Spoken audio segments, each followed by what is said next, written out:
Are you retired military, a veteran, or disabled veteran? Well, in case so, you should listen to this video because it's an opportunity that you may not realize exists outside of the United States.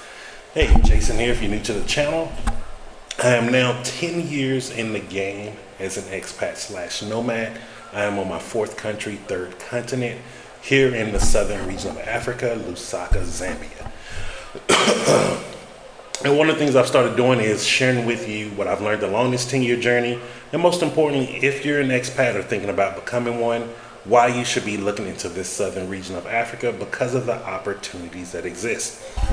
So in today's video, we're actually going to be addressing more veterans, specifically veterans, but this could branch out to pensioners if you're someone retired from the government or anything of that nature that's giving you a pension. And here's the reason why. So the reason why I'm doing this video is because like this last few days I've been speaking with my lawyer back in the United States, kind working on getting my Social Security, seeing if I can or seeing if I can't, seeing what the possibilities are. And the system is set up for you to fail. The system is set up for all of your hard work to go to waste. And if I'm speaking to any other fellow veteran out there, even someone just working for the government, you sacrificed a lot. You sacrificed your health. You sacrificed your physical body. You sacrificed your time, your youth, your family. All of these different things that you sacrifice for a security of a pension. But what they don't tell you when you first sign up for that security of a pension is the pension does not cover the deflation of the US dollar. And so what do I mean by that? The US dollar deflates every day just about. This is how the cost of goods goes up, and this is how people's money becomes smaller and smaller over time. This happens in every country. It's not just the United States. This is everywhere. But because the United States is based off the dollar, which is the reserve currency for majority of the world, the dollar deflates at a very higher rate than the rest of the countries around it. And this is something that people don't talk about. And even as an American, you don't see it until you leave the United States and you start going to different countries. This is how I've been able to figure this out, through studying economies, reading books such as, what's the name of that book? The Rise and Fall of Nations. If you read Rich Dad, Poor Dad, Where's My Pension? All of these different books, they're speaking about this issue. And if you're a pensioner, the thing is, you're on a fixed income for the rest of your life. Even me, I'm on a fixed income. Like, what most people don't know is I am totally and permanently disabled from my military service, from my injuries from the war, injuries just from the wear and tear of being in the military. And so what that means for me is I'm not able to work. I am legally not able to work anymore. And that's why I've been working on getting my Social Security, getting SSDI or whatever. And it's just to take the extra income. Because now that I'm here in Africa, I'm like, I'm not going back to America, so I might as well take that income now, even if it's at a penalty, and use it to create kwacha earning income. And this is the beautiful thing about you if you're a pensioner. You have the ability to relocate. And I know this sounds scary, but if you relocate, your dream, that American dream you've been striving for, is most likely in another country.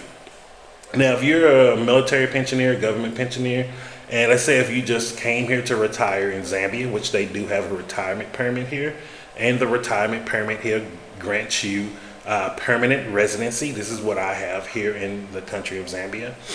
You become a kwacha millionaire. Your pension converts over into kwacha, and it will be up to 1 million kwacha a year. That is a great income for yearly income coming to Zambia. This is one of the things that we're not talked about. You know, all this propaganda saying, oh, the American dream, the US is the best place. Every place has the potential to be the best place if you're at the right side of the financial city. And this is where I'm telling people, like, we're under a new colonization now. If you have income that's coming in from one country, you may need to be relocating to another country that's going to multiply your income. And then it's going to actually give you an opportunity to start creating businesses and doing things that's going to create generational wealth. And this is why I'm doing this video, calling on veterans and government pensioners. Start looking into Lusaka, Zambia.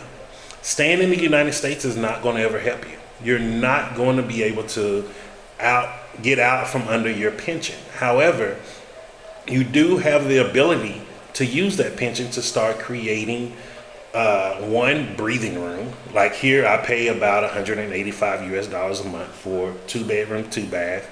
I'm planning on moving to a 3-bedroom. It's going to be about $212 to $220 a month. So do you already see right there, like my rental income is just about 10% of it's less than 10% of my actual income every month. So like it gives me such more breathing room that I'm able to invest in land, focus on opening up businesses. Like the thing that I'm about to start working on this next month is I'm going to start opening up my first business with Packer, which is the entity here to where you open up your companies. And it's going to be a land clearing company. The reason why I'm doing it is I'm getting ready to start building the tiny homes that I want to do. This is something that I'm fully funding out of my pension, and it's something that I'm doing. And I have a 10-year plan for it. I have a 10-year plan to not be dependent on the US dollar.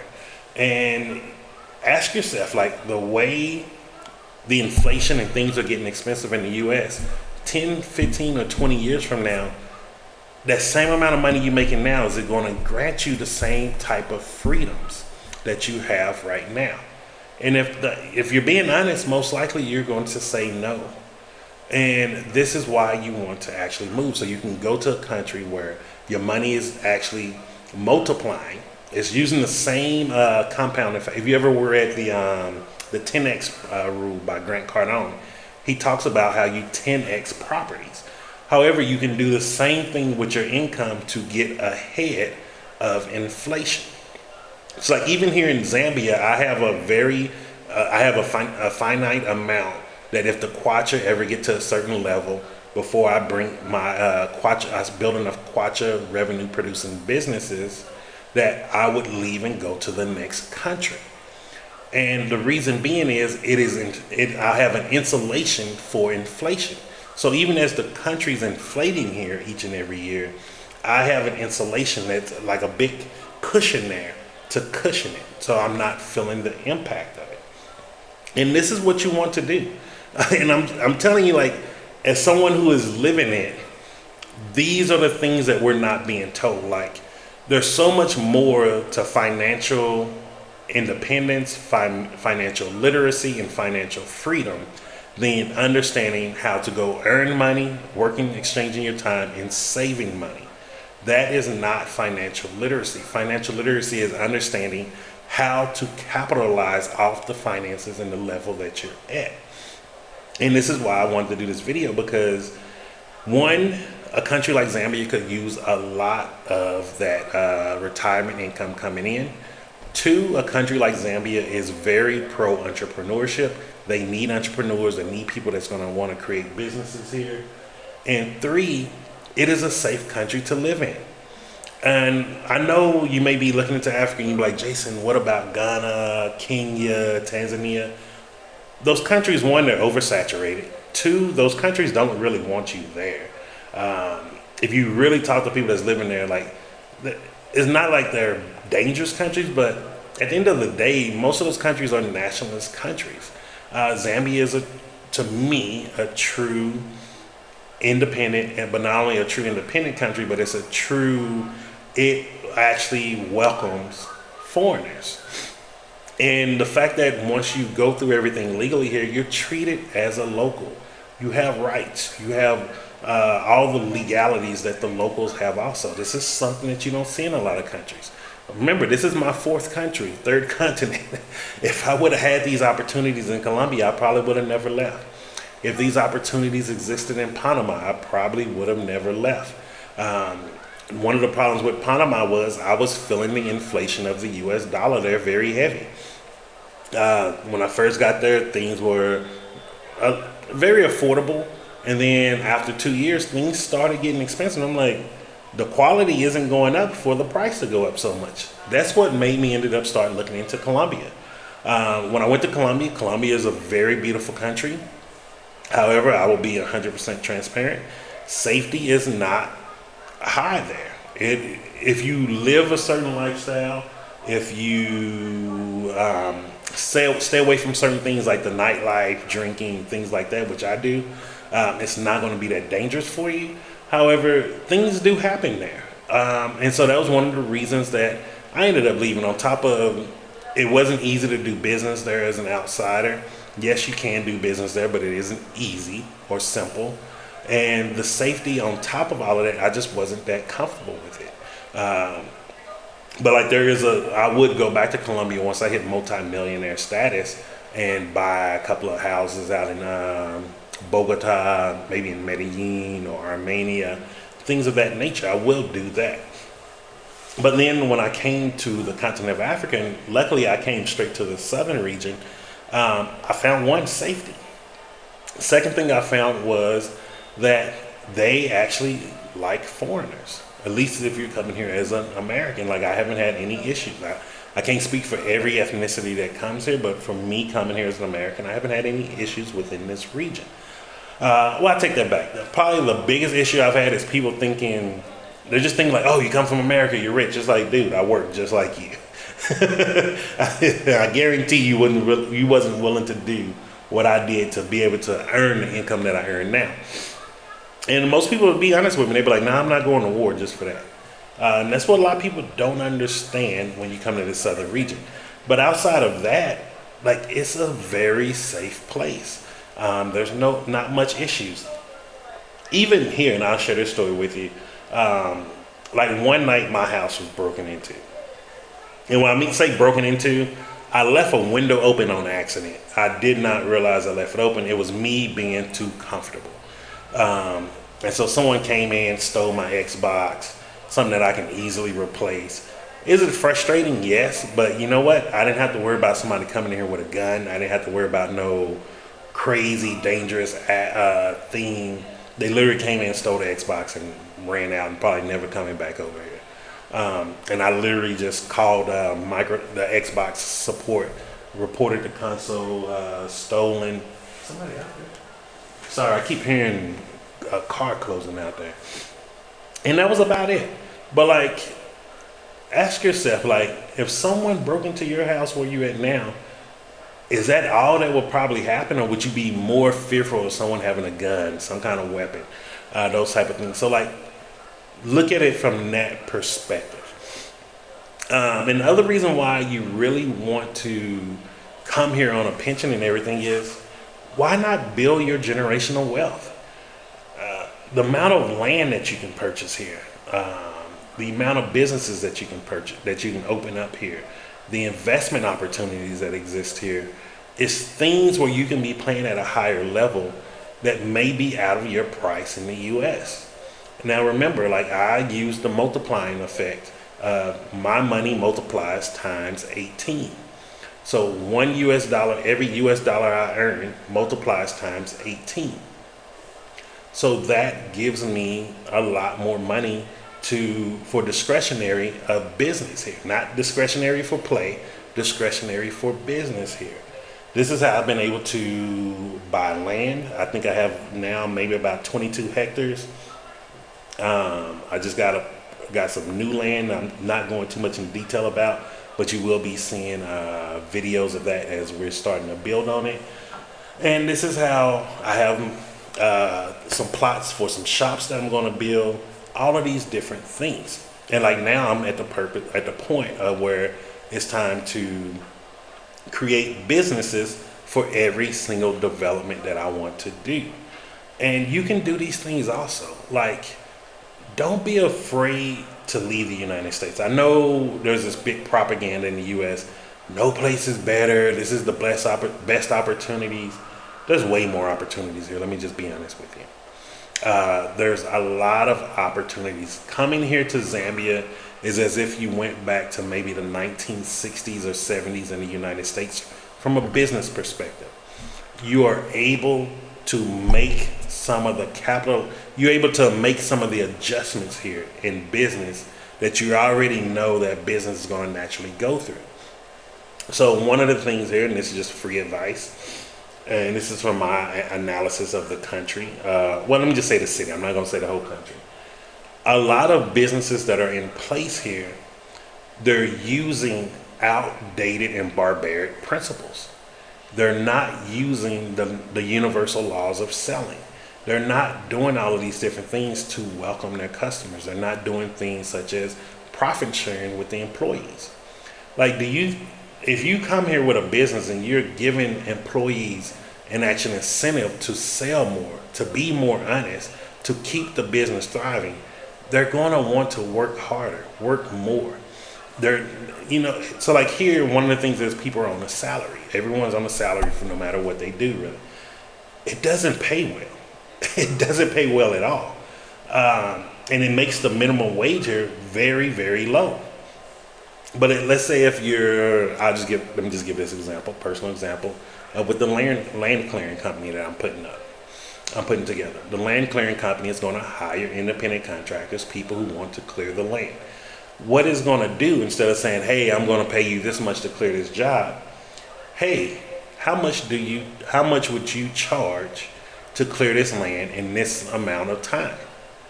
If you can complete, let's say if they say 3 weeks, okay, and they want $200 okay.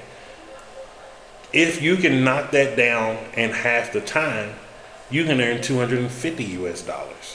Do you get what I'm saying? Like, it's showing them that time is money, so that people are not just lackadaisy. Oh, well, I know I'm gonna get paid by the end of the month, so let me just take my time. It's like, no, time is money. And those are the type of things that you can do here in all facets, all aspects of business. And so if you're retired pensioner, government employee, military person, disabled veteran, I'm a disabled veteran, like, start looking into Zambia. I know everybody looks at Ghana, Kenya, Tanzania. Stop going there. There's so many countries on the continent of Africa. Go to some of these other countries. These are where the hidden gems are. You're not going to find everything that you want in a country that's already oversaturated with expats and people that are getting big into business. And also, a lot of these places where everybody is flocking to, you got to start asking yourself, why are they just going there but nowhere else? Why are they not able to retire in other countries? Every country doesn't have a retirement permit, I'm sorry. And also, a lot of the people who are giving advice and telling you to recruit to these countries, they're asking you to go there so you can help support their lifestyle. That's why they're paying you consultation fees. That's why they're trying to get you to invest with them. I'm telling you, do it yourself. Start out in a country like Zambia. Get on the ground. See what business opportunities that you're into. Also see what business that you want to maybe invest in. Open up these businesses here. Find people that are trustworthy. One of the best things to always remember when you're hiring people, it is slow to hire, quick to fire. Don't be afraid to fire people. Don't come here with this brother complex or sister complex. Oh, I'm here to save Africa. They don't need your saving. They need jobs. They need jobs, and they need to be working their jobs. So don't come here with any of that. Come here as a business-minded person. Use your hard-earned work that has secured you this pension for your life, and now start creating it for security for your kids, your grandkids, your great-grandkids, because you are able to do that here in Africa, on the continent, at least in some areas. I can't speak for the whole continent. And so that's it for today. I just really wanted to share that because I think I'm always talking to a bunch of military buddies, and they're going all over the world, going to Thailand, going to Vietnam. And I'm like, dude, come to Africa. Oh man, it's too far. I'm like, dude, you already flew 20 hours to Thailand. Like, you can't fly another 5. Like, get out here. And I just really think this is one of the things that's not being talked about enough. So I'm going to be doing more and more videos, talking to my brothers and sisters from the military, from that are working in the government sectors. Look into Zambia. Look into other parts of Africa. Look into the countries that no one is really talking about. Don't go to the Gambia. I wouldn't even recommend Nigeria just because it's so overcrowded. Come to some of these smaller countries, Botswana, Namibia, maybe even Malawi, Benin, countries that no one is really looking at. That's where the opportunities are going to be. And so, like I say, if you have any questions or comments, leave those down below. And just remember this, I'm Jason, and success is simple once you know how.